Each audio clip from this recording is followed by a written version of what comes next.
Israeli बर्बरियत के खिलाफ दुनिया भर में एहतजाजी मुजाहरों का सिलसिला जारी। अमरीकी अवाम खुसूसन नौजवान भी फलस्तीनियों पर जारी जुल्म व सितम के खिलाफ आवाज उठाने में पेश। अमरीकी तालीमी इदारों में तलबा और तालबात की जानिब से फलस्तीन के हक में मुजाहरे जोर पकड़ने लगे, जिसके रद्द अमल में पुलिस की जानिब से अमरीका भर के कॉलेजों से 2000 से जायद तालिब इल्मों को गिरफ्तार कर लिया गया। कोलंबिया कैंपस में क्रैकडाउन के दौरान 100 से जायद अफराद को हिरासत में लिया गया था। अमरीकी मीडिया के मुताबिक 18 अप्रैल के बाद से 40 मुख्तलिफ अमरीकी कॉलेजों या यूनिवर्सिटियों में गिरफ्तारियों के 50 वाक़यात रिपोर्ट हुए।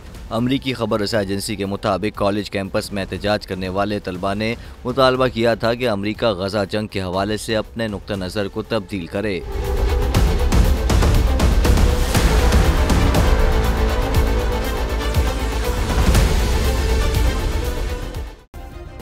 सब्सक्राइब करें और बेल दबाएं ताकि कोई खबर रह न जाए।